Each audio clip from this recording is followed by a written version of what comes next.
Okay. I haven't got any apologies at all other than Jeremy is leaving early. Anybody else got any apologies? No, okay. I don't think so. So the next item, there's the election of chair. So can I have any nominations, please, from the floor? Well, Wyn, can I do a suggestion? I think it makes sense really to have somebody who has an experience and understanding of these issues. Therefore, can I propose that Councillor Allard is elected as chair? Yeah. Okay, is there a seconder to that? Yeah, I'm happy to second that, Wyn. Councillor Okay. Hardwell. Yeah, no problem. Okay, that's great. Can everybody in favour put your hands up in the, so I can see them, please?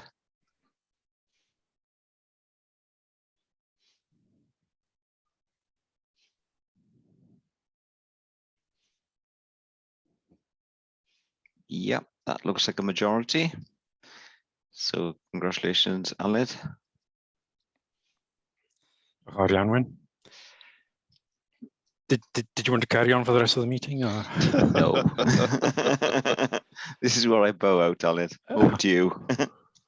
Wyn. Yeah, next item on the agenda is election of vice chair.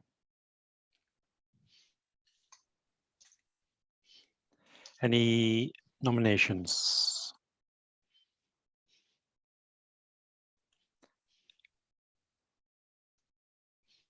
Hardwell, Elwyn. I'm fine, thank you, Aled, because I'm vice chair of the pension and investment, and I got 3 other committees. So, thank you very much anyway for the offer. Well, and I'm democratic services and things. It'd be good to have somebody else, perhaps. I was just picking on you because you had your cameras on. I'll go through the rest of the names if there's no other nominations. What is it? Something Councillor Pete Leamington would be interested in? I would be happy to have a go if the committee didn't think my inexperience as a councillor would go against me. Well, at least you've got a chair those experience. I'm just thinking about developing the capacity of some new members, to be honest with you. Yeah. No, I would be happy, Elwyn. Right, we have a nomination for Pete. Any other nominations?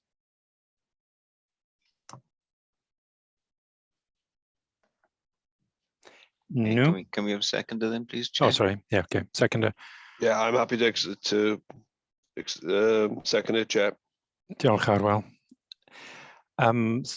So please, as before, can everybody raise their hands for first?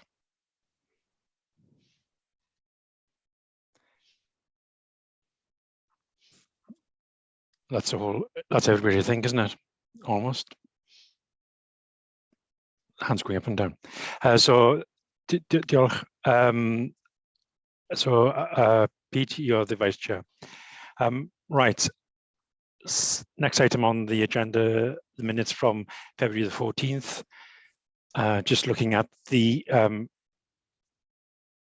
seems a very long time ago now. So this was around the investment within the rail, the Global Centre for Rail Excellence.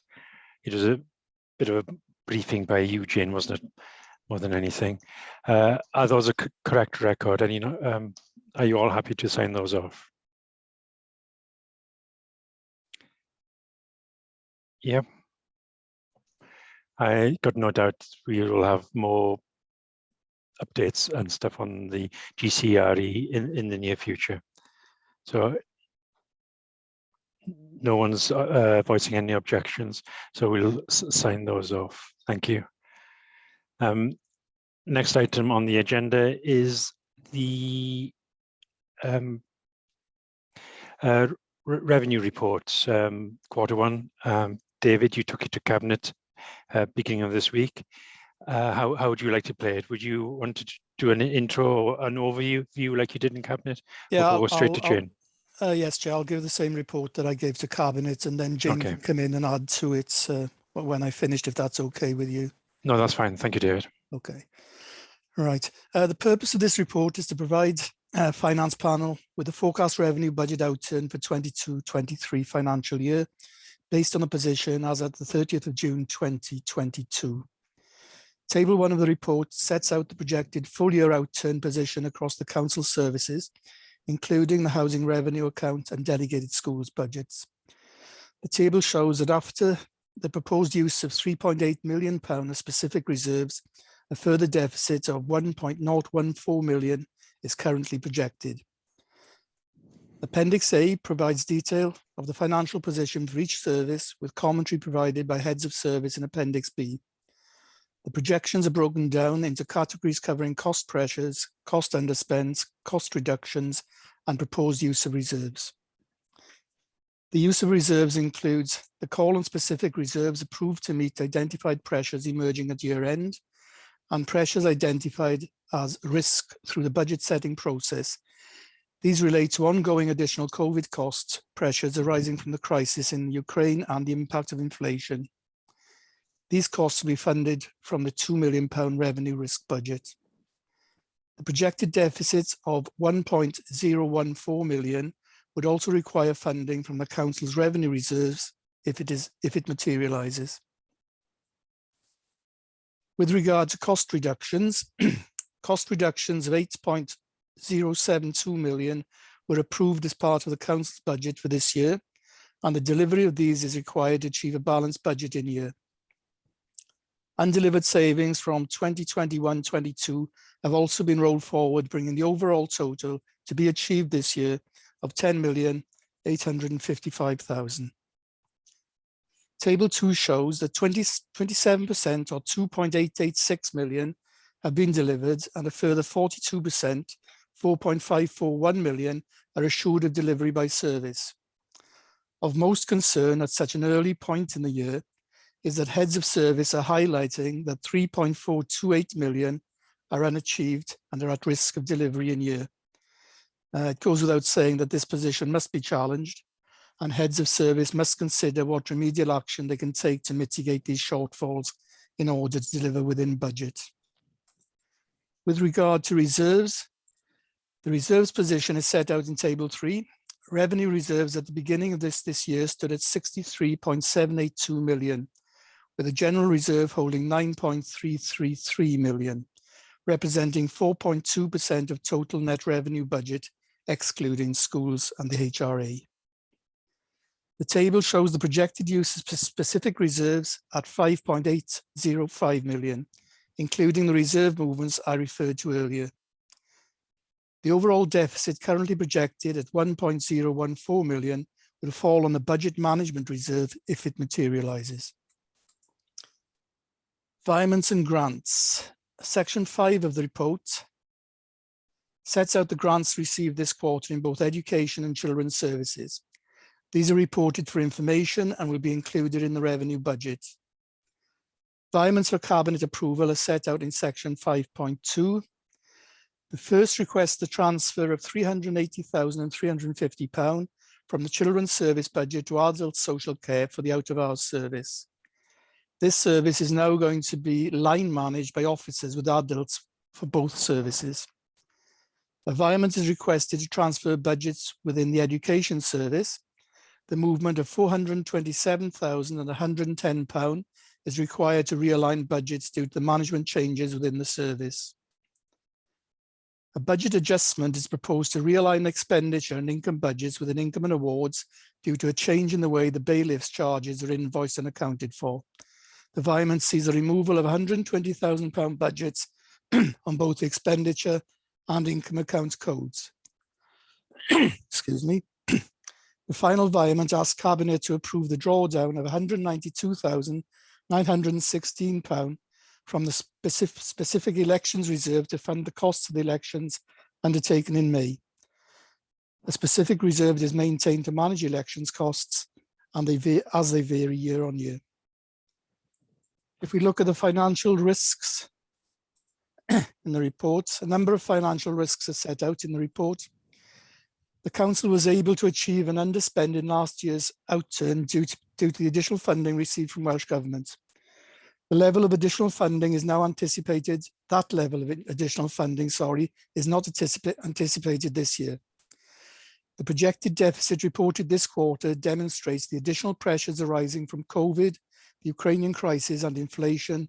The call on reserves is likely to increase throughout the year. Rising inflation and in particular fuel and energy costs are now impacting on the council, with contractors approaching the council to raise their concerns and start discussions. With CPI inflation over 9%, recent pay awards set at 5%, the bank rate rising increasingly, the cost of borrowing must be carefully managed within our budget, seeking every opportunity to limit the impacts. The greatest financial risk remains in our ability to deliver a balanced budget over the medium and longer term. The original modelling showed a £14 million budget gap up to 2027.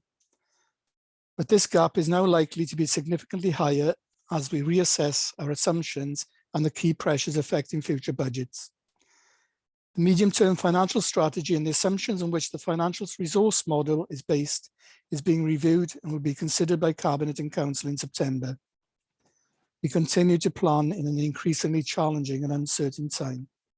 That's my report, Chair. I don't know if the 151 officer wants to add something to that, and we can take some questions after. Thank you very much, David.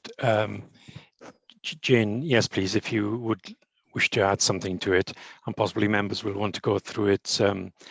A few new councillors on this committee, so members might want to go through it in a little bit more detail and a little bit of additional explanation from you, Jane. But yes, if you would like to highlight some points.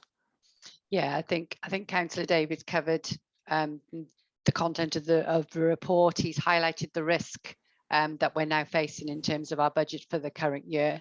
The only thing I would say, I think, is just for new members as well.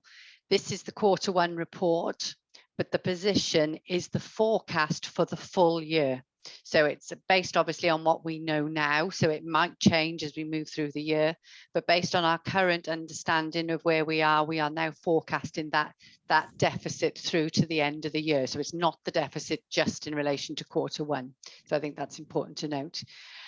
Otherwise, Chair, I think it's for people to really start to ask questions, and we can tease out anything then that the panel want to ask. Okay, thanks, Jane. Members, please chip in at any time. But one of the first sections here is the cost reductions. There are a couple of services there that are of great concern to me, really, around children's services and to some degree the highways transport and recycling. And it's very, very early in the year to come to the conclusion that some of these cost reductions are not deliverable. Do you mind if we go to Appendix B and have a look at some of the reasoning in these services? But I don't know how quickly the services came back to you after the budget was set back in March to tell you that some of these cost reductions weren't deliverable. It's a pattern, I'm very well aware of that we've seen over a number of years previously as well. I was just looking at the children's services. Is that the second one down on page 15? Yeah. And I think it may be worth mentioning too that Cabinet, when they reviewed this report, they felt that perhaps the commentary should be a lot stronger from heads of service about, what they're doing to manage these and what action they're going to take to actually make sure that they can deliver their service within the budget allocated. And so I think that the degree of challenge is going to go up there, particularly around that through the performance reporting as well, and those updates that heads of service and portfolio holders get. So yes, absolutely. The commentary is there provided. The steer, as I said, from Cabinet was very clear. You need to deliver within a budget. So how are you going to do that, and what impact would that have? So I suppose we gauge from your view as well in terms of the commentary whether you feel, you know, it's appropriate that that should be strengthened. I do, I must admit.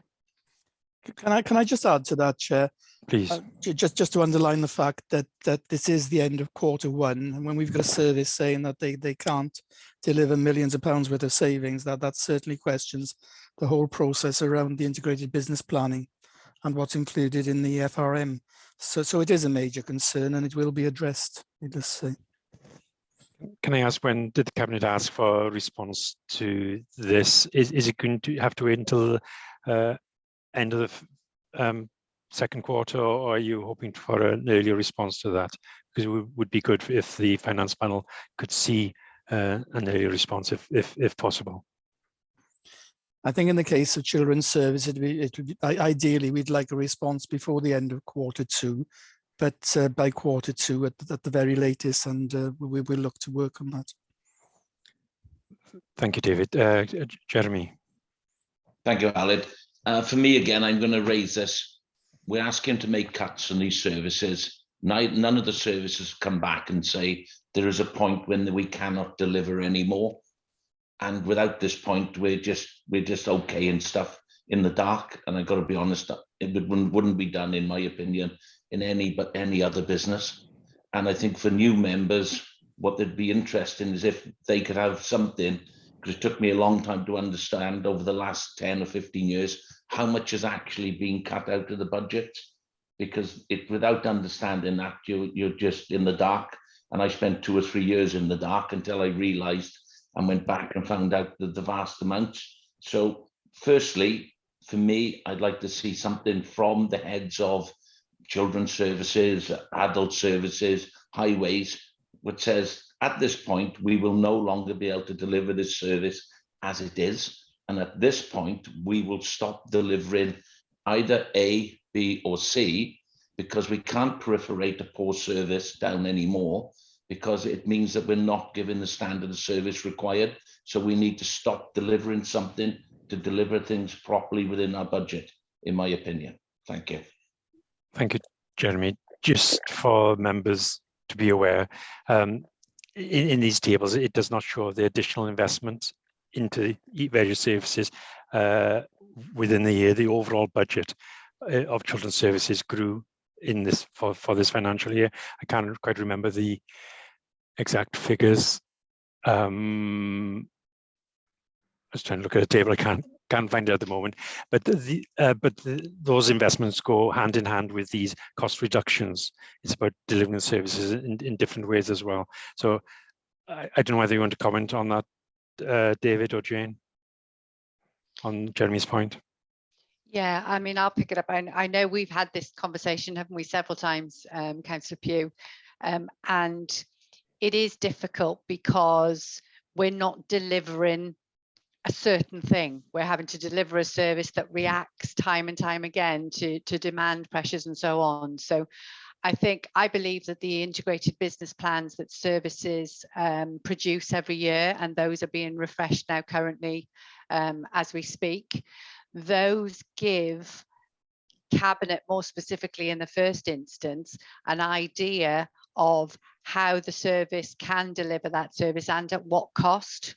But that is then based on a degree of choice, and that is a choice not just for the service but for the council as a whole. So, you know, if we take highways as an example, in order to be able to deliver a service within a specific financial envelope, it may mean they'd have to reduce that level of service.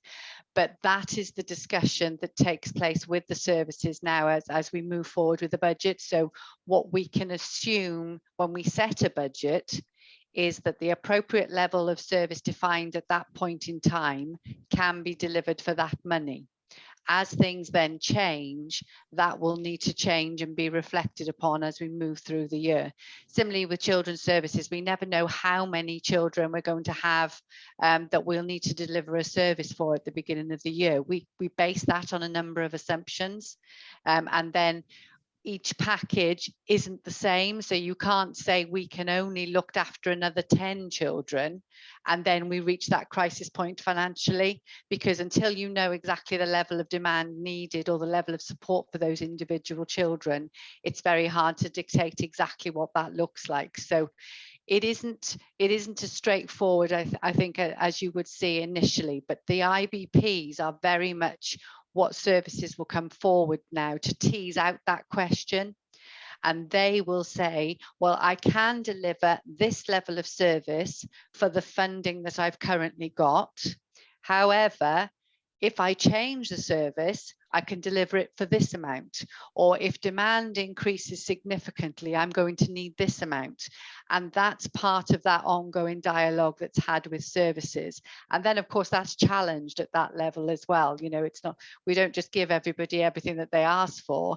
It is balancing up that with a level of challenge, but then looking across the council collectively and deciding which of those are our priorities and what level of service we're prepared to accommodate within the council. So it's really hard to pinpoint, I think, exactly what you're asking for, because it's a much wider picture. Can I just add to that? I think, as Jane says, the cost pressures are added to the budget and they're identified through the integrated business plans, and then the cost reductions you'd expect to see coming from changing the way they do things. And that doesn't seem to be happening at the moment. And there are obviously reasons for that, as Jane's explained, because there has to be a level of flexibility within the children's services budget. There are some good things happening within children's services. They've opened 2 children's homes in the south of the county. I think they're looking at another one in the north, which will save money. But the point I wanted to make, that I was trying to make earlier, if they're saying that they've got £2-3 million of savings they can't deliver at the end of Q1, then they need a fallback position, and they've got to start looking somewhere else, because we've already set this budget and that those savings are built into the budget. And that's what worries me with other services, the fact that they're putting these savings forward, they then can't deliver them, but they've got no fallback position.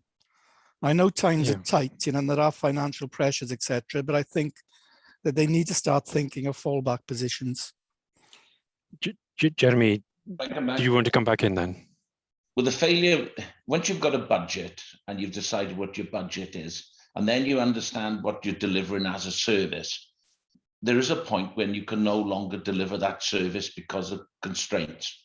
So at that point, then you have to understand where you're going, and that people who are delivering that service must know that point, because if you don't know that point, you can't have protocols, then you can't introduce fail-safes. So that means that we're going in down a blind alley with no lights on and not having a clue of where we're going.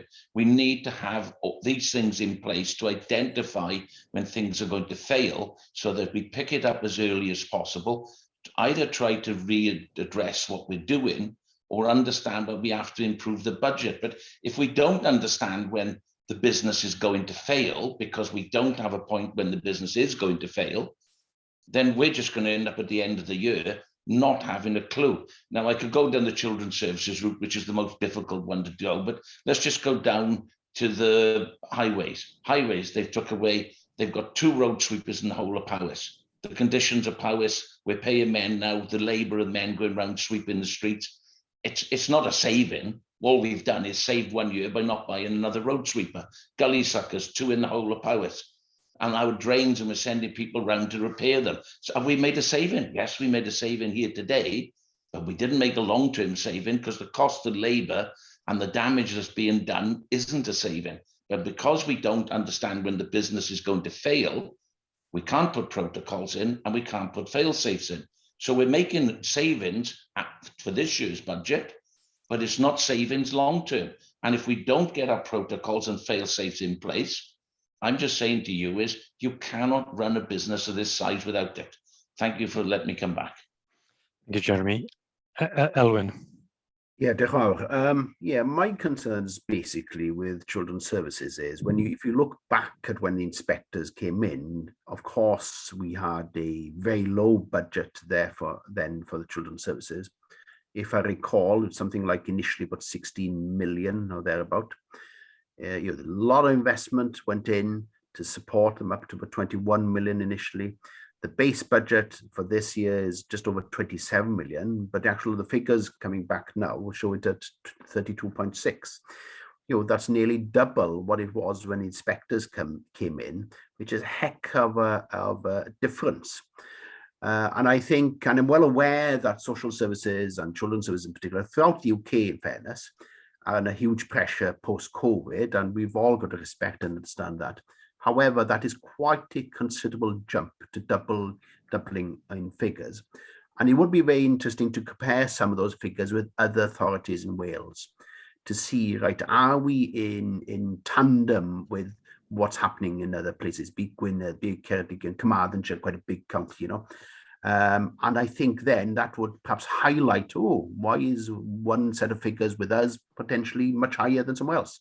For instance, agency staff. I saw a glimpse of something today, but I can't recall where I saw it, comparing figures, and which showed that Powys was paying much more than Cardiff for agency staff, for instance. Those type of things would be quite useful, I think. Jane, do you want to comment on benchmarking? Yes, please. It's something we've been talking about for a long time.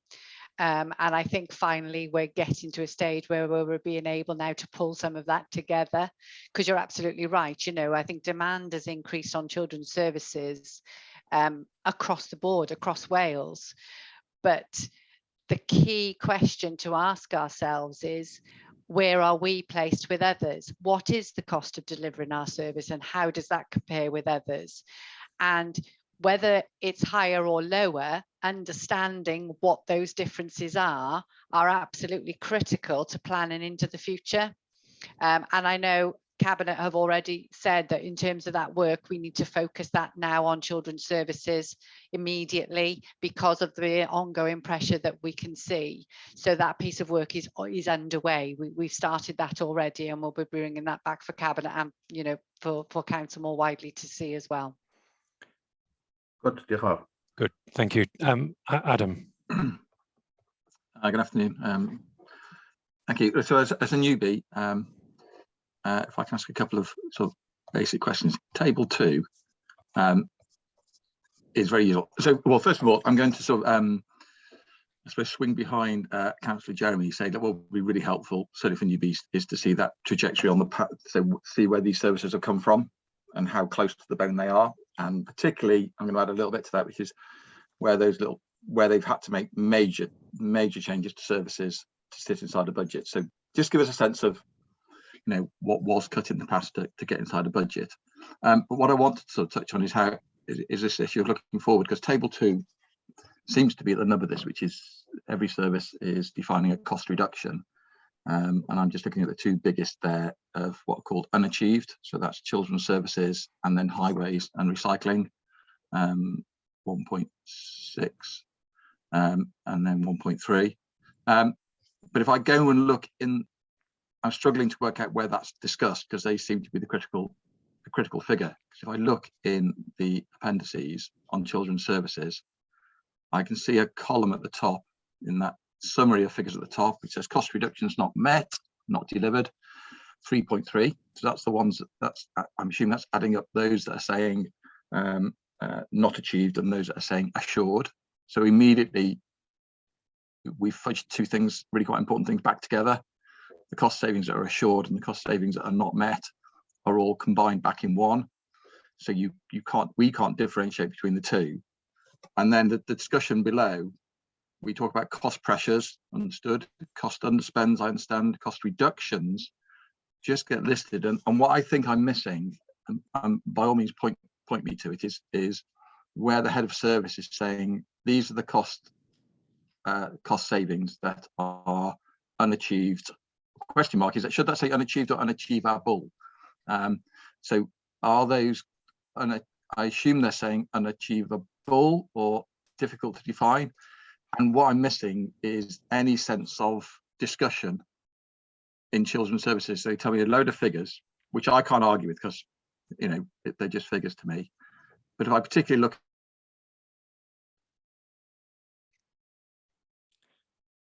Adam, you're frozen.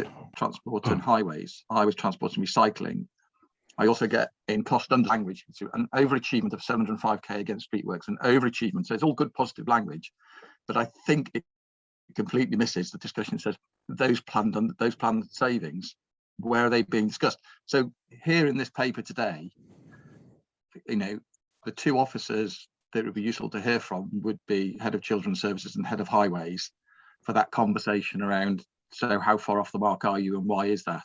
Yeah, so you can just see where we're sort of not armed with the ability to contribute or add thought, not to interrogate, but to understand. I hope that, does that make sense, Jane? Yeah. Yeah. And I guess that reinforces what Jane was saying earlier as well about the commentary not being strong enough within these appendices as well. Sorry, Jane. Just so that you're all clear in terms of that the table, you're right there. When you look at children's services, you've got the cost pressures that were cost reductions not delivered does include both anything that's not delivered in terms of what they were asked. What you get then a little further on in that table is the cost reductions not yet delivered but assured. So we're saying of that 3.35, 1.679 are assured, so we could take those out by the year end, but the difference is the figure, which is half. It's about 1.6 million again that they can't deliver, and that's what you then see in the cost reductions table in the body of the report. Now, admittedly, when I'm explaining it, I can see where you're coming from. It's not that clear, so we can have a look at that and see whether we can change the table so that that is clearer to everybody. But yes, Councillor Allard's right. That was the point we were making. There's nothing, the commentary in the head of service doesn't really give you what you're asking for. And I think that's why we wanted to change it and make sure that it does give us what we want. Thank you, Jane. It is slightly unfair. It's just David and Jane here this afternoon. You, as Adam's saying, we do need the head of services within particular areas. And if, you know, as a committee, we have to work with the scrutiny committee at the same time. If we want to invite a particular head of service, we can always do that to dive a bit deeper into particular services. Chris, you have your hand up. Thank you, Chair. I'm not on there. I think I've raised this question before about how savings are identified, and my recollection to the feedback that I received was that those had been discussed with the head of services when they'd identified those. So I'm assuming that when these savings were identified of the just over the 3 million, that would have been discussed with the head of service and they would have agreed that. If not, there's a fall down in process there. And if they have identified it, surely they would then be having the action plans to be able to demonstrate how they were going to do that. And likewise, as colleagues have already said, there should be then some additional more robust commentary than what we've been provided with here. Just for myself to understand, the cost pressures that have been identified on here for placements of children who are in local authority care, I'm assuming that's for placements outside of Powys, is it? On the, and likewise, are the agency costs that have been identified in here as cost pressures being taken away from the cost underspends due to vacancies?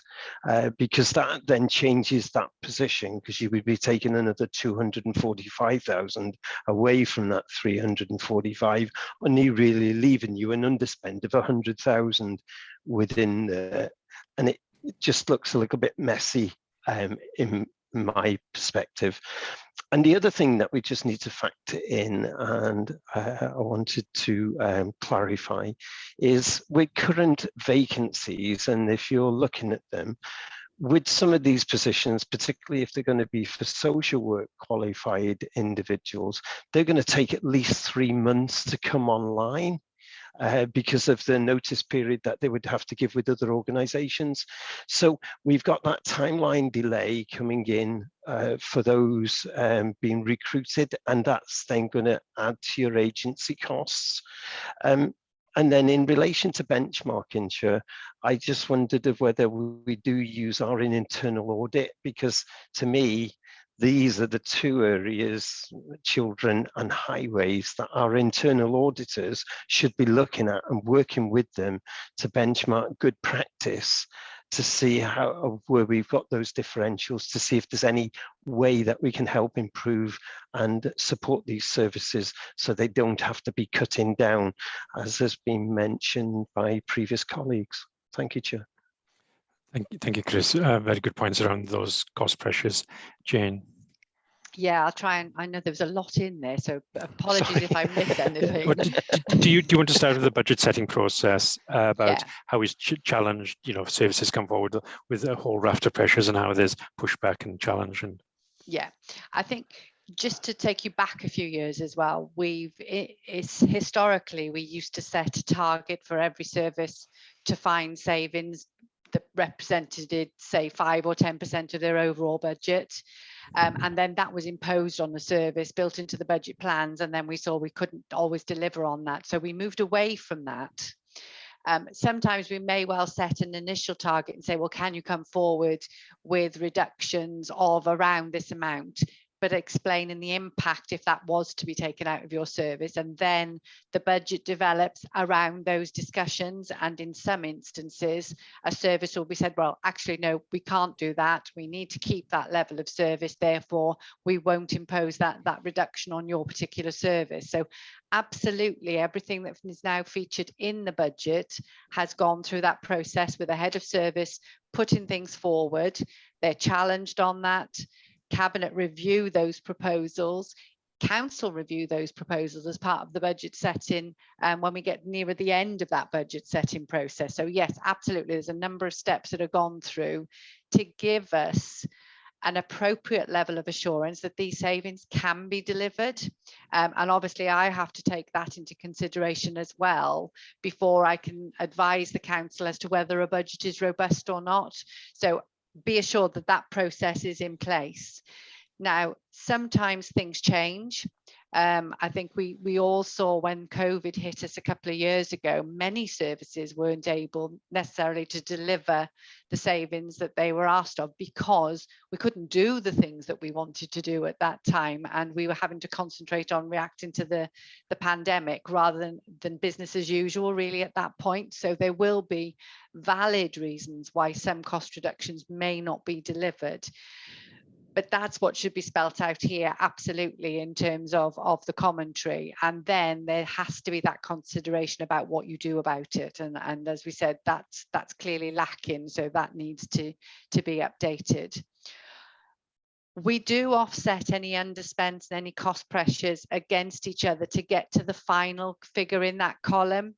So where there are vacancies, we may record those as being an underspend, but then you see the relevant pressures as well. And I think it's important to be transparent about what are the pressures and what are the underspends, but they are considered collectively to give us that year-end forecast for the service.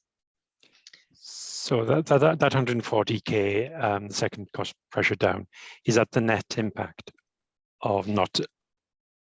No, that's the gross impact. That's a gross impact. Particular pressure, yes. Okay, that's fine. Can I just add, Chair, this impact of COVID, I think if you recall the last finance panel, we were looking at the outturn for 21-22, and there were significant undelivered savings in that outturn.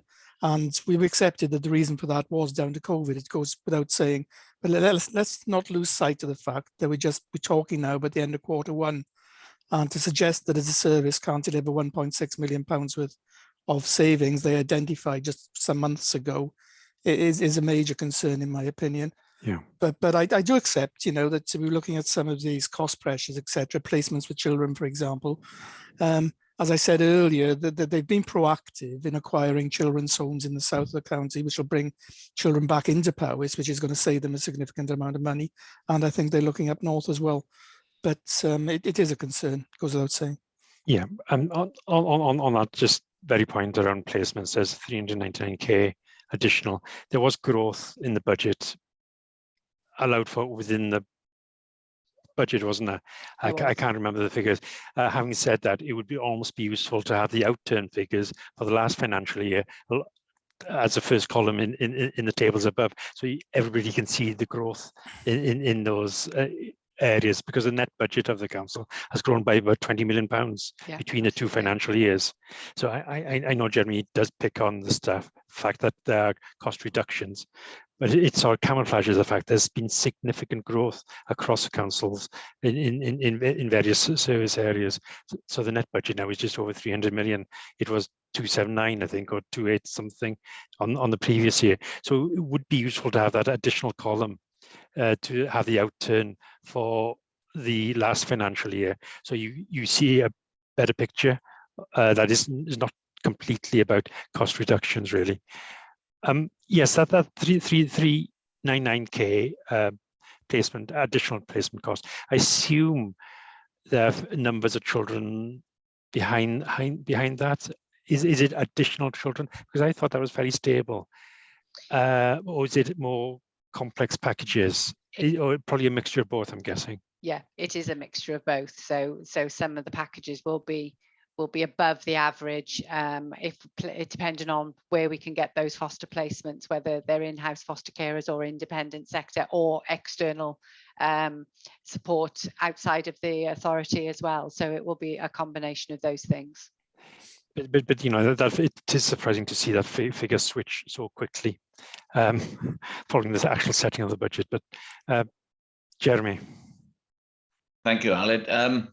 I've been 5 years as a councillor. I spent some time in adult and children's services, and every time the report comes out, you'd swear the garden is rosy and the flowers are growing great, and the end result never seems to match the reports. But yet we never ever seem to go back and challenge robustly the evidence that was put before us. And for me, I have lost faith in the reports that come from children's services. They never seem to be what is really going on, the picture. And I think that what would be a good exercise is asking one of the scrutiny panels to go back over a few years at the reports that have been given and challenge them reports, because they don't seem to be challenged. And we still every time seem to have the honey report, as I call it, and it doesn't, no reflection on the true end result. But we have had reports in the past about non-delivery of savings and a breakdown for, and I'm sure that we will be provided with that sometime, Jane, hopefully. We have reports of that, Aled. When Children's Services had the inspection, it come out and you look at the inspection, when Gwilym Williams was chair of past councillor for the new members of scrutiny, and he was digging into stuff in there, and it was looking, and I was going through what was happening. Everything looked absolutely rosy. And you see the end result in 14 months, and it virtually, when I'm talking to people, it feels like it's fallen apart. So either the information that was given to that scrutiny committee at that time was infactual, or we've just seen a catastrophe, whatever I'm trying to get out. But for me, we need to go back and challenge these reports to see if they were applicable and they actually were the truth, because my own personal view is I've lost faith in the reports. So it's hard then to be sitting here today when the report's coming forward, and I feel it's no more than a paper exercise. And I think we need to get that faith back in them, and that if they were challenged by a scrutiny committee and went through robustly, then we'd know that whether we were wrong or right. Thank you. Can I just say, I can go back prior to the inspection, and for years, we were operating as if there was no problem at all in children's services. We were getting reports to audit committee. Everyone was concentrating on adult services, and children's service was just flying through. Nobody was asking any questions whatsoever. And suddenly the inspection hit us, and we started putting more money into it. But I think it's worth bearing in mind that just putting money into a service doesn't necessarily mean that it's going to operate more efficiently. No. In all probability, it's a temptation to operate inefficiently. But I'm not suggesting that that's what's happening now. But I think this is where benchmarking is absolutely essential. And until we get the result of that, I don't think we'll be able to drill down properly into the service itself. Thank you, David. And apologies to Chris as well. I interrupted Jane's flow because I don't think we addressed all your questions there at all, Chris. Jane, do you remember every question Chris asked? Or? I remember the first few, which I covered, I think, but I don't think I covered the latter points, but apologies, but I can't remember what they were now. No, it was obviously the vacancy factor. When you're advertising, particularly for qualified individuals, they will have to usually give 3 months notice when they're leaving. And is that factored in as a part of it? It's more of the minutiae, and forgive me on that. This is my background. I was in the NHS for 30 years, so I know some of this on there, but I don't know the context for Powys. And the other thing was, it was in relation to the benchmarking of whether we do get our internal auditors to actually look at these areas, because there's two big chunks of areas here, children's services and highways, that have indicated a huge amount of we can't deliver these savings. And I do agree with Councillor Thomas in relation, that's a little bit surprising when we're at Q1 of why they're saying that, particularly if they've been involved in the setting of the budget and agreeing to these cost savings coming through.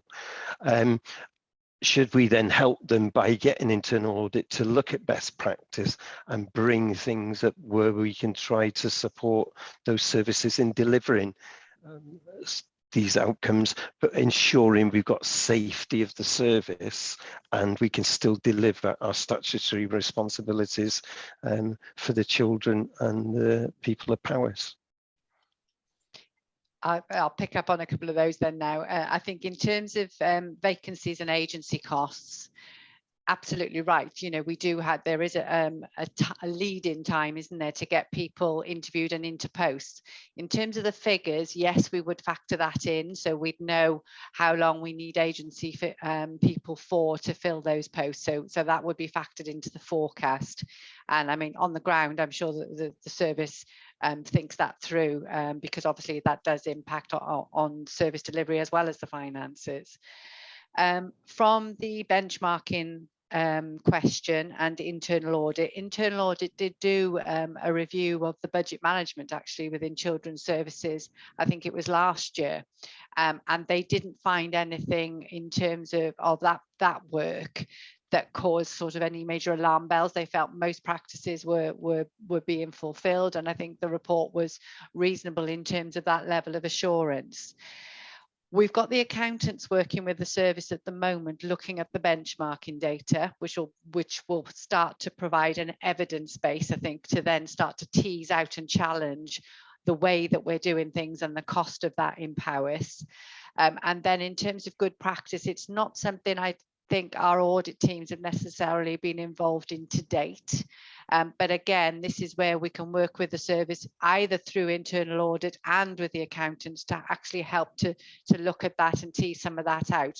But I think the benchmarking data is going to be key. When we see other authorities that are delivering at a much lower cost, those are the people we need to go to and understand what are they doing differently that perhaps we can take on board and deliver here. So hopefully, you know, that's where we need to get to now over the next few months.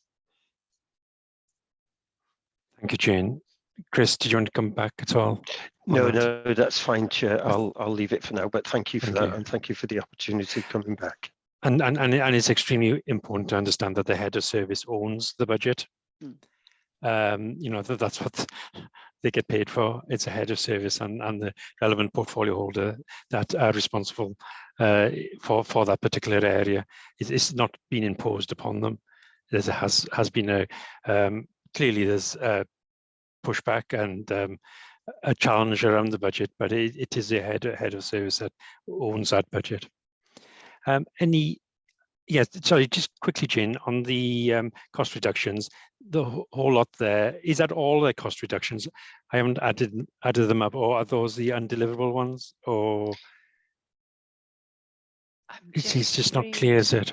No, and now I'm reading it, I'm not sure myself. Yeah, and then there's an example there of saving by converting agency staff into permanent social workers, and you know, that's a really quick win. Like Chris was saying about, there wouldn't be any sort of lead time with that at all with that. But it's we're coming back to the opening comment that the commentary isn't good enough. I know we always have this, but these reports are now quarterly. They used to be far more frequent a couple of years ago. So in a way, there's no excuse for not having a clear commentary now. But Elwyn. Yeah, just to flag up quickly, the point you made about head of service, I do have concerns because of the pressures this department is. Of course, we've seen staffing changes, key personnel leaving that department recent weeks. And I think we need to monitor carefully.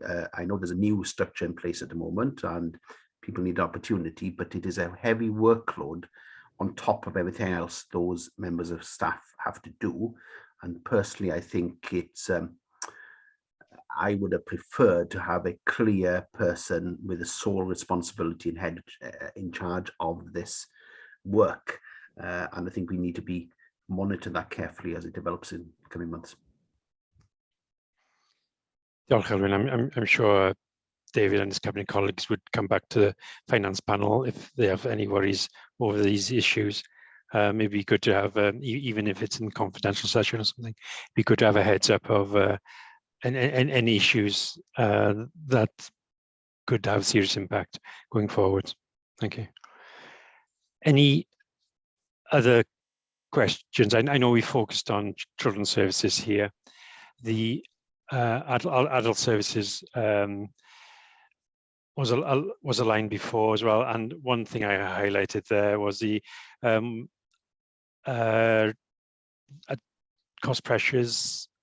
There was a line there, if I could see it, risk reward contractual obligation of £500,000 on page 13, second line down in the table. Any idea what that is, Jane? Because if it's contractual obligation, I would have thought it would have been known about before budget was set.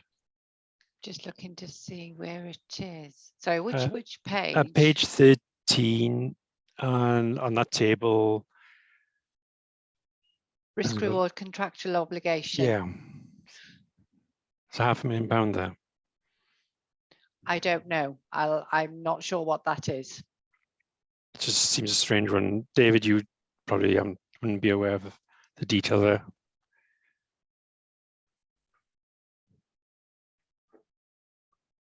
No, it's down in No, the code field, isn't it? Sorry, Chair. I've got it now. No, it's just it's just saying that it's down to COVID and it's going to be funded out of the risk reserve.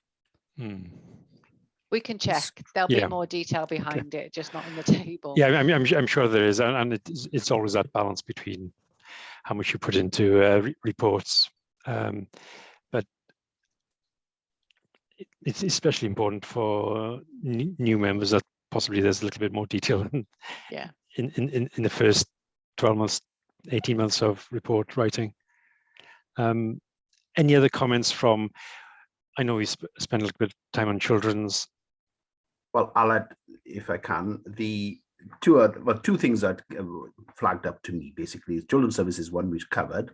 The other one, which is indirectly has a potential issues for the authority, is the school's delegated budget, of course, especially some schools. I know other forums have highlighted that, but I think it is worth highlighting that as a concern again.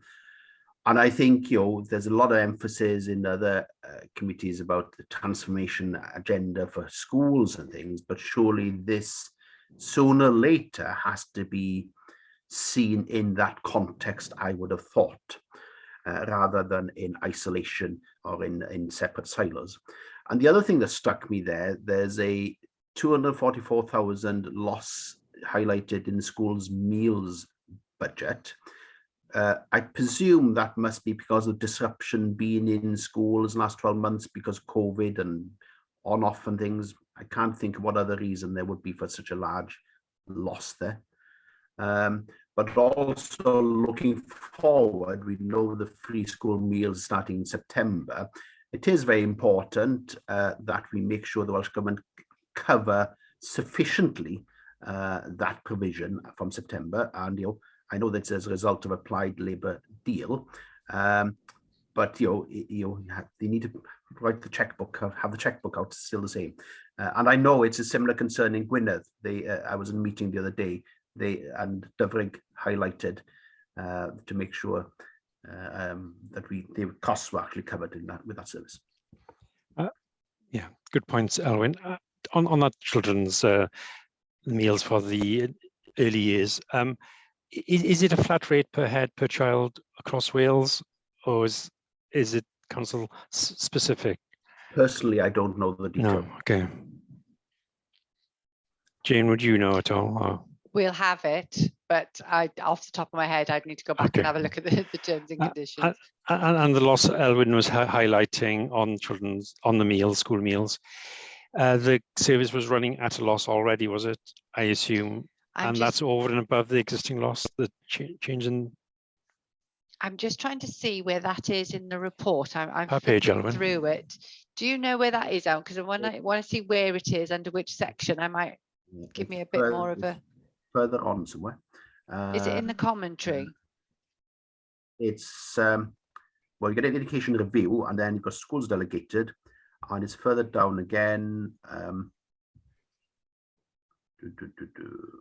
That's it. Housing and community development overview. Which page is that, Elwyn? And that is, good question. There's no numbers. Oh, okay, yeah. What does it say on the top left-hand corner of your laptop? Oh, page 19. Sorry. 19. Yeah, I can see it. So it's the catering service is forecasting that overspend, but it talks about catering income. But you're right, it's not clear as to what's creating that overspend. Is it the cost of food? Is it take up? It's teasing that out in a bit more detail to understand it, isn't it? Yeah, I think so. Yeah. Okay. Any other comments on the revenue report? I know audit we're looking at cost inflation, etc. this morning. I know one or two members here are, well, PTO, one of them, who's on audit, but I had intended to drop in, but you can't do that on Zoom anymore. You've got to have an invite to these things. So I'm not sure what sort of discussion there was, but clearly, home to school transport is a £10 million budget or thereabouts. I'm not sure, I can't remember quite how the contracts were made. Was there a cap on the level of inflation or uplifts you could have? So there's a lot of work hopefully being done across the council about these issues about inflation and the impact on the final budget. Can you give us a little bit of more on that, please, Jane? Yeah, members will be able to view that report from the audit committee on Modern Gov. So if you want to go and have a look at the report in detail, it is there via the Modern Gov website. What that report did this morning was update the audit committee as to the process that we've got in place to monitor the situation in terms of rising costs, supply chain demand, contractors' requests, and so on, in terms of assistance for them. What we've done early on, we set up a cell, as we call them, which is a collection of officers looking specifically at this subject. And we put that in place early. Vince Hanley, our procurement lead, is on that together with myself. And then we've got officers across the authority involved in that discussion, and we meet regularly just to keep everybody updated. So Vince can share anything he's getting nationally through the procurement areas. Services can have a discussion between them about what pressures they're seeing. That way, make sure everybody is bearing that in mind. Energy costs obviously has been a focus, but that cell then is able to keep management team informed in terms of that position. It helps us deal with the services to forecast those pressures going forward as well. We've got a register in place that captures each of the individual elements of that. And when contractors come forward to say that they're finding increasing financial pressure, there is an open book approach that we take with contractors to look at that, to be sure that what they're saying, you know, we can actually reflect that in a contract. And an example we gave this morning was where we're saying, you know, there's a 60% increase in fuel costs. You'd need to get underneath the contract and appreciate how much of the contract relates to the fuel element. You're not going to give 60% across all of the contract. It will be, say, it could be 10% of the contract that needs to be uplifted by 60% or whatever. So this morning, it was very much about giving the assurance to the committee that the process in place is appropriate to manage that and be able to report it effectively. And I think, you know, the committee were reasonably assured from that point. Just to add to that, Chair, I think Jane's put an excellent report together, and it does give some assurances that the controls are in place, and where mitigation is going to be possible, it'll be applied. But it's certainly worth everybody on Finance Panel having a look at that report. Yeah, and the remarkable vision that Vince has got, because in terms of reference of that group, Ukrainian procurement supply, it was actually written in 2020. But no, that was the TPN note, I think, wasn't it? Yes, that's the copy and pasting without checking the dates. No, brilliant. Thank you. No, and it is, and obviously you'll be updating as we go through the financial year around that, because you know, in certain parts, you know, home to school transport, for example, in certain parts of the county, there's not a huge competition for the contracts, and it's important that we don't lose any suppliers to keep that competition real as well. So no, it'd be really, are you planning to update the cabinet on a regular basis on this, or what? It will be part of the monitoring that we do normally, and obviously all of that information is being considered now as part of the medium-term financial strategy update. Because of where we find ourselves, we're going to have to review our strategy and the assumptions within it. So although Council approved that back in March, things have changed.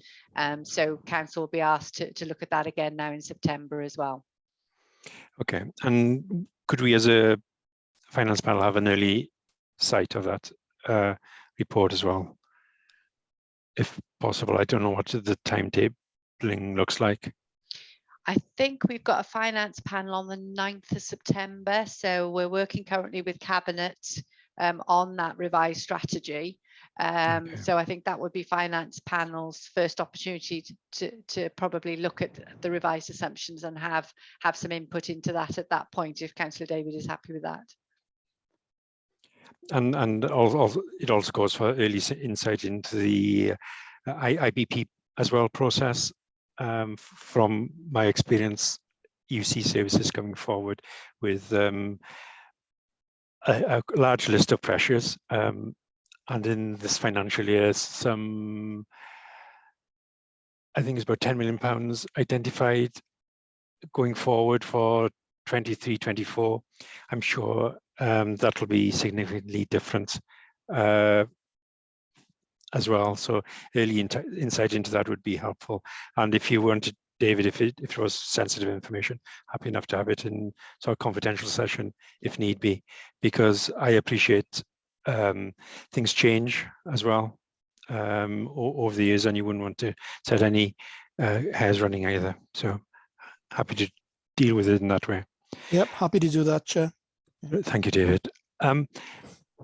Any other, before we move on to capital, any other quick comments on the, I've lost it now, apologies, on the revenue report? No? David, so as we move on to capital, do you want to give an overview as you did in Cabinet?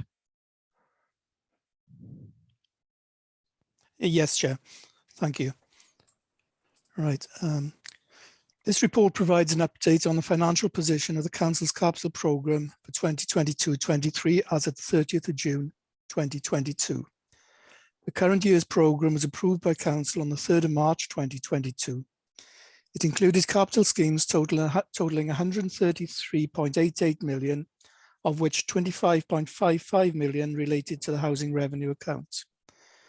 programme has been updated following the reprofiling of projects from the previous year and additional grants received from Welsh Government. Table 1 shows the revised budget at 115.31 million across each of the council services. Actual spend amounts to 11.22 million, representing 10% of the total budget. The programmes funded through grants, capital receipts, borrowing and revenue are set out in chart 1. Borrowing supports 51%, £58.6 million of the capital programme. The interest cost for this is charged to the revenue account. Inflation is having a significant impact on the cost of schemes due to rising material and construction costs. Officers are considering this impact and are mitigating increases as far as possible. Some schemes may be reduced or paused. Any additional funding required is likely to increase borrowing. This will also add pressure on the revenue budget. This will be closely monitored with due regard to the ongoing affordability of the programme. When we look at grants received, a number of grants have been received during the first quarter, and these are listed in section 3 of the report. They include several Welsh Government schemes providing funding to support active travel and other highways related projects. There's also support for flood alleviation work and local places for nature schemes. £680,000 has also been allocated to support the rollout of the 20 mph default speed limit on restricted roads. Regeneration receives Welsh Government funding to support small-scale tourism infrastructure improvements, and education is allocated funding to support the community use of schools. Welsh Governments have confirmed this year's allocation of the Major Repairs Allowance grant at £3.72 million. This is used to fund capital works on the council housing stock. When we look at environments, 3 environments are requested for approval in section 4. An additional £140,000 is required to fund vehicles for the staff transferring back from HOPES. The additional costs are for the fitting out of vehicles to meet health and safety requirements and the general increase in the cost of materials. This environment has been approved by the Chief Executive and Head of Service in line with the delegation of powers over the election period, and the works have been carried out. Cabinet were therefore asked to ratify this environment. Environment of 0.5 million is requested to fund the renewal of the catering management and cashless system to ensure there is continuity of service to learners, families and schools. The new system will see enhancements to the back office support, reducing administration. The business case has been considered and supported by the Capital Oversight Board. Funding sources will be explored, but if not secured by the scheme, will be supported through borrowing. This will increase the cost of borrowing in the revenue budget by £104,000 per year, payable for 5 years. During the procurement and construction periods of the Abermule Business Park, there have been significant material and resource price increases, especially steelwork and concrete, which are a significant element of the project, and these have impacted on the original scheme budget.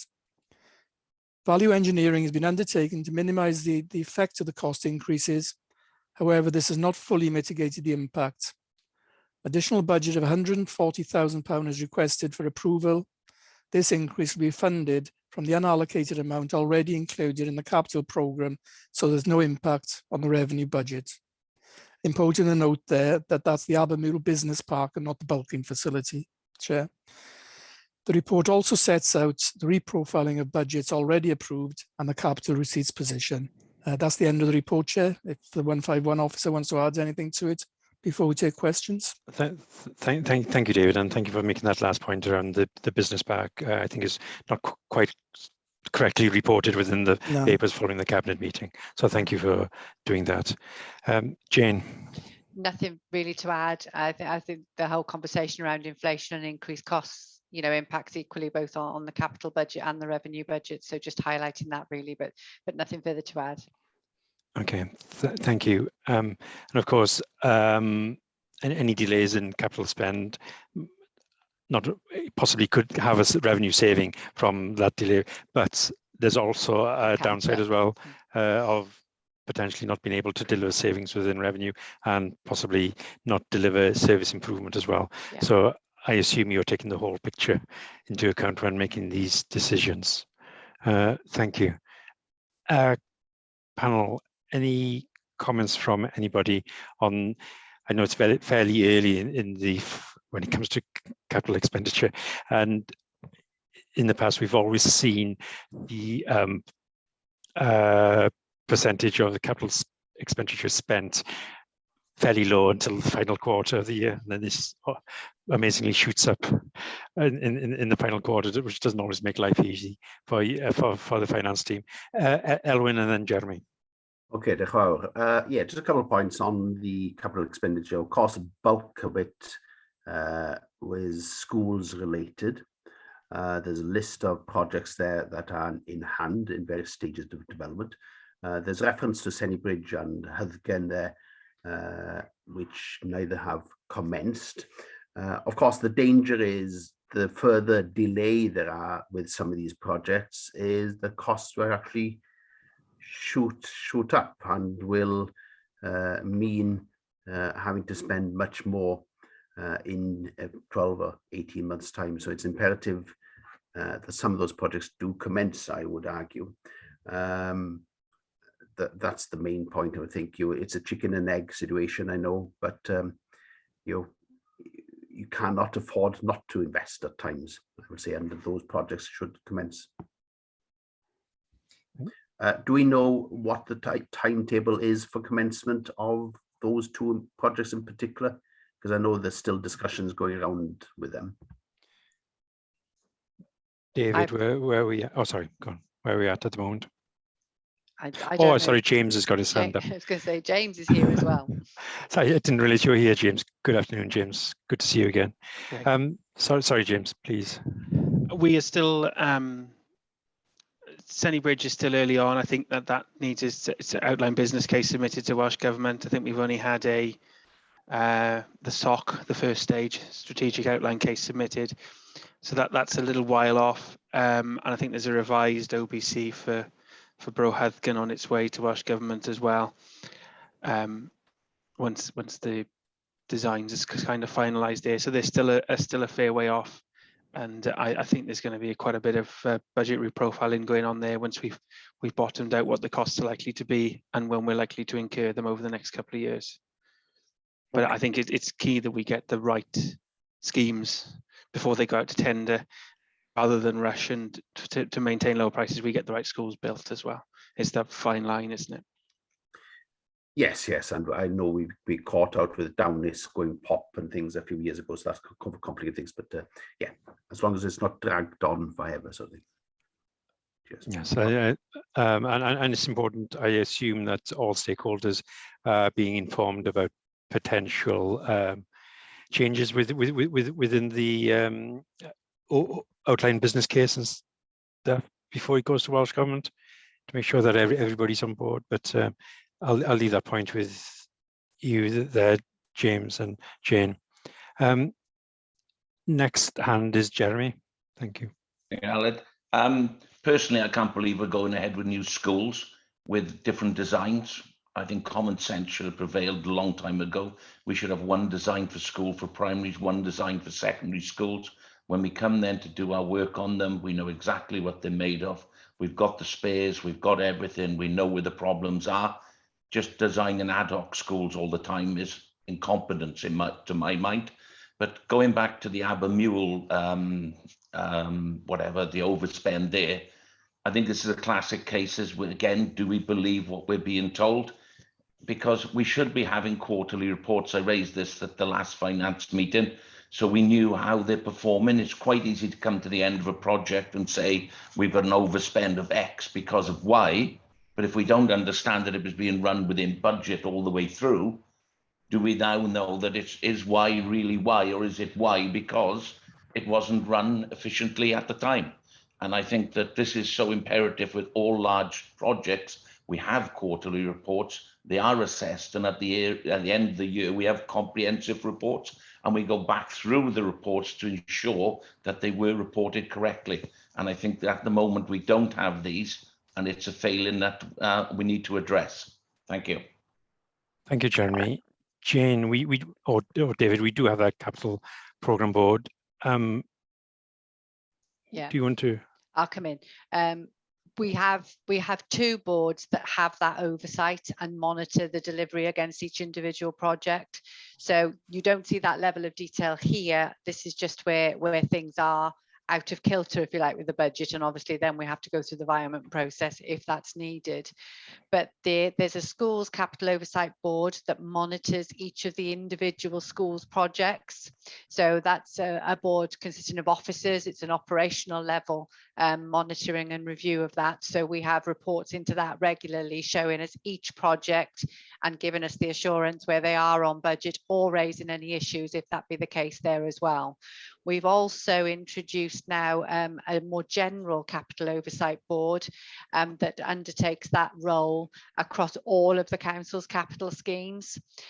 So that board reviews all of the business cases coming forward to make sure that they're robust, that they've considered everything in them before being actually considered, and then that board would agree that they can then go forward in the process in terms of the next level of approval.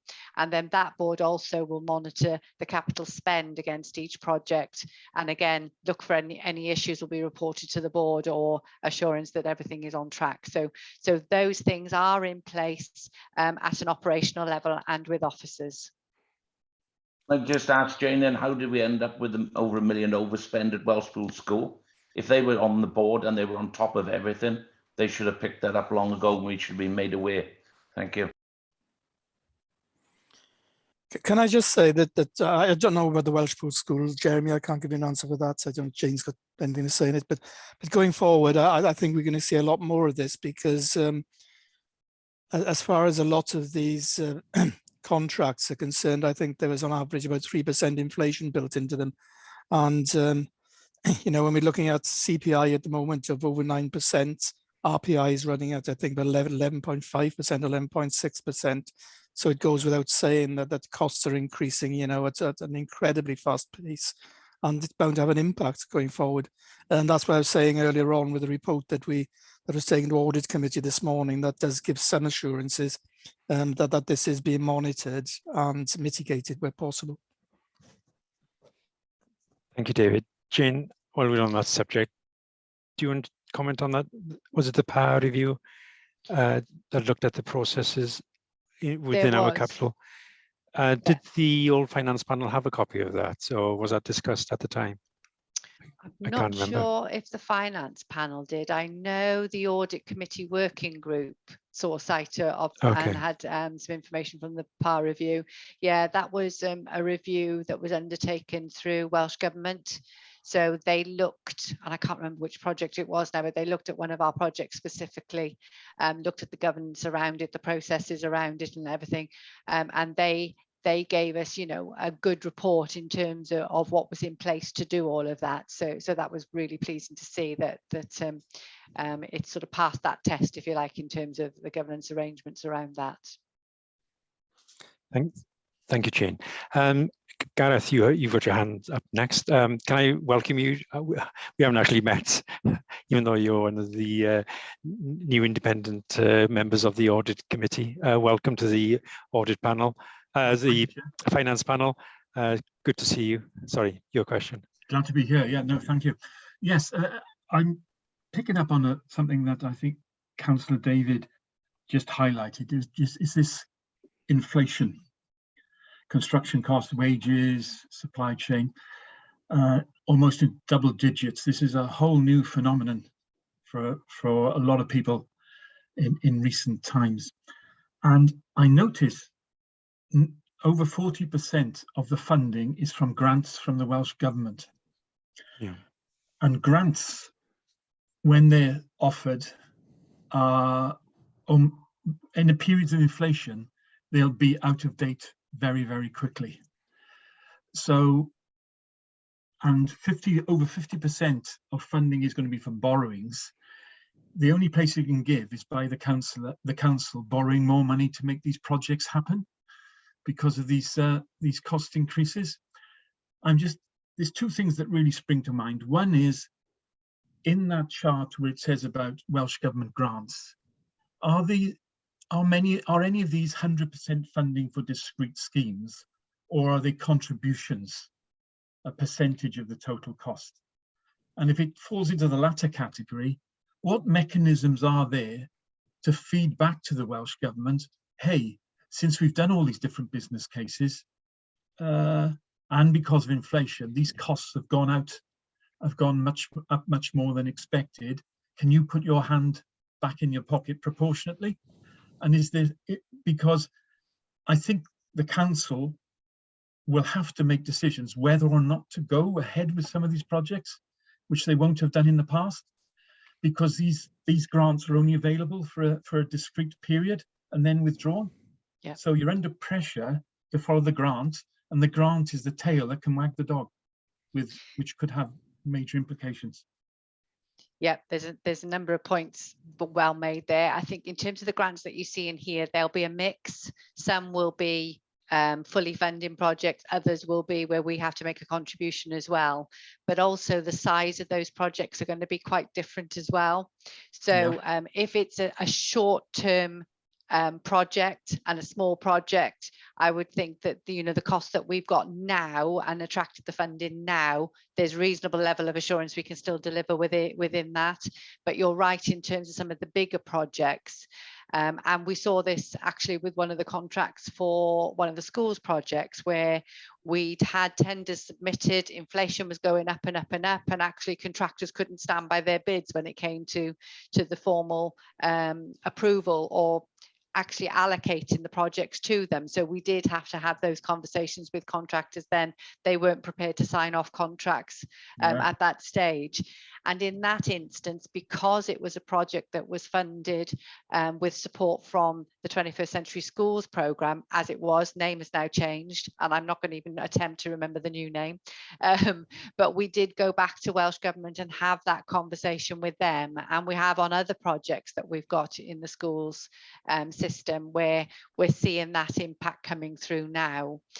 Some of our contracts are already fixed in terms of prices, and to a degree the contractors are carrying that level of risk now, appreciating that any prices we see coming through, they will factor in that risk now with those prices. So inevitably we're likely to see costs increase for some of the work that we're looking at now to start over the next few years. So sometimes there is that ability to have those discussions with Welsh Government, but some of the smaller projects there's not, and then we just basically have to reduce the schemes if appropriate to accommodate them within the funding that we've got.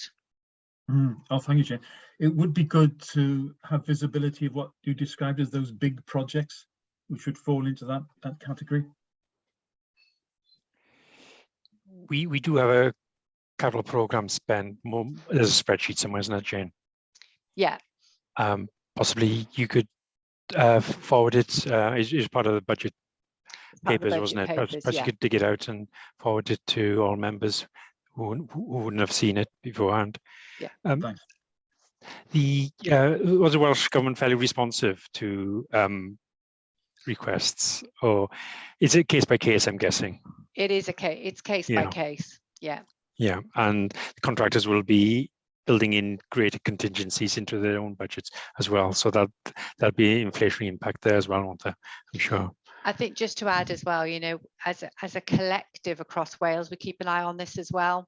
I'm a member of the Society of Welsh Treasurers. We meet regularly, and these are issues and concerns that are affecting all authorities. So we have that discussion in those meetings with Welsh Government colleagues and through the WLGA. So, where we're seeing those pressures and so on, we continue to have that dialogue with them on an ongoing basis as well.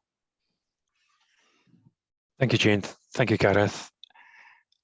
Any other comments from members? The recommendation on this report is just around the environments, wasn't it? It was.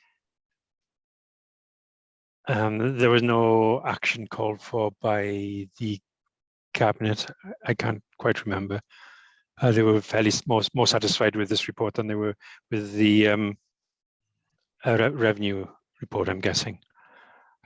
David, do you want, is that so, or am I misrepresenting?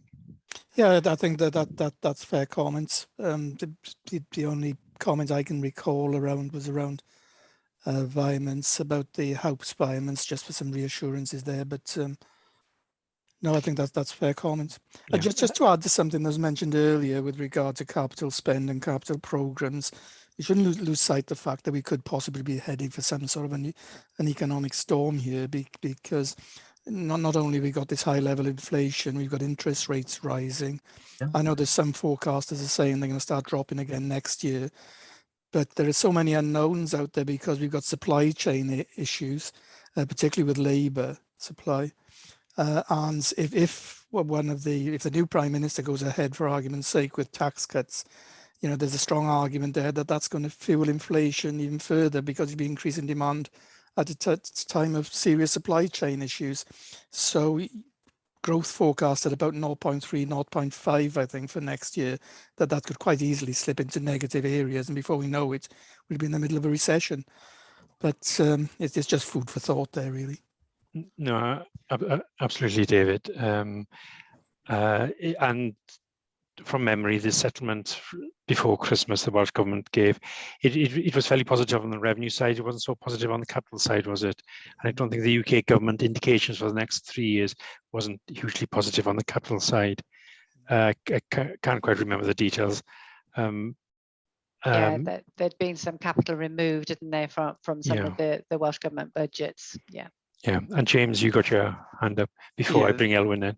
There was about £1.5 million of general capital grant reduced last year, but it's due to go back up in 23-24. Okay. That was the indication, it was due to go back up. So we'll yeah, see what happens when we get there. Yeah, couldn't quite remember the detail. Thanks, James. Elwyn. Yeah, well, just following up on from what Graham mentioned in terms of the large capital projects for the future, one of them listed in the documents today is the expenditure in Ysgol Calon Cymru. I think was highlighted as about 60 odd million initially, capital project, maybe more than likely about 18 million as things going at the moment.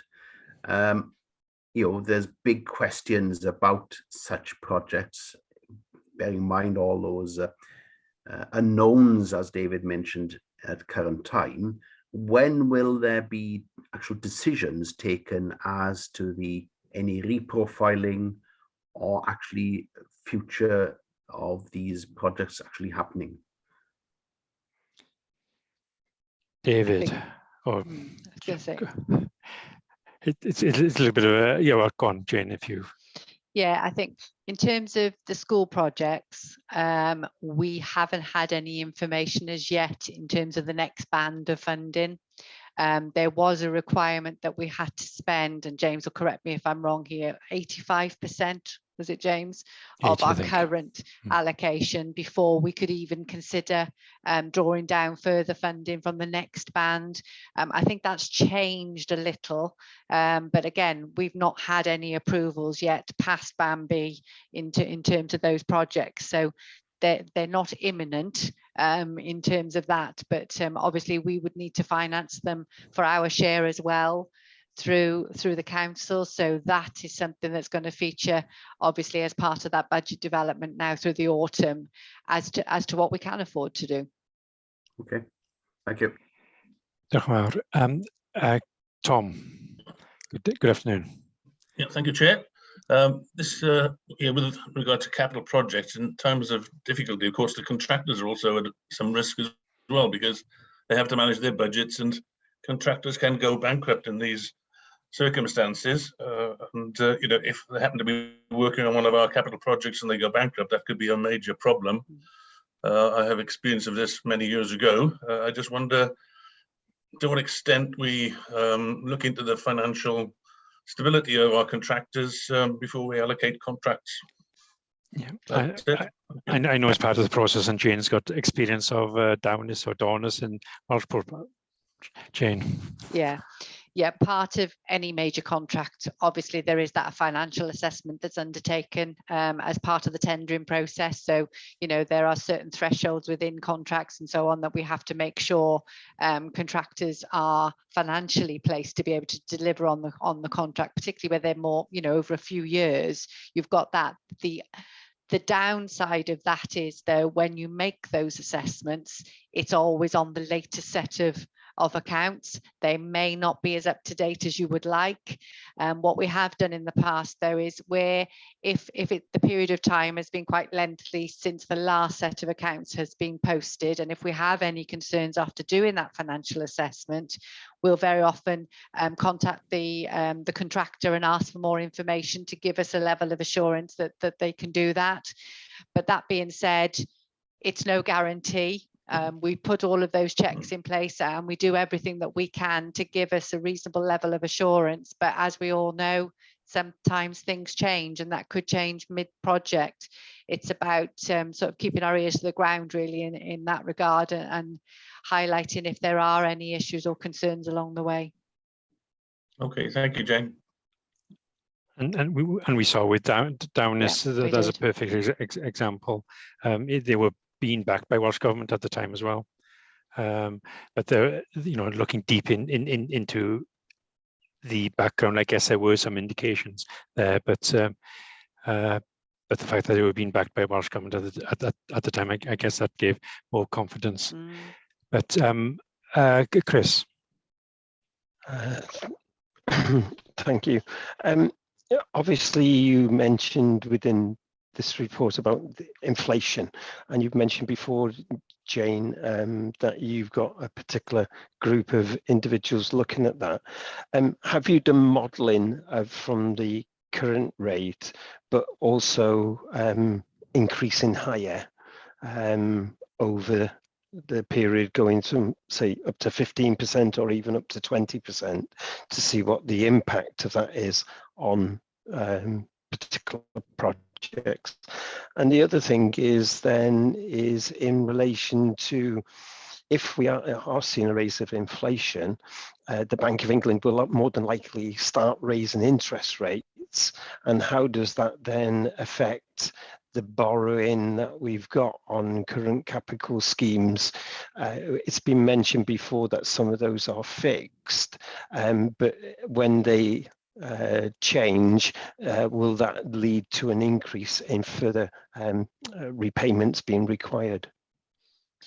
Yeah, touching on the modelling, absolutely. That's part of the update of the medium-term financial strategy.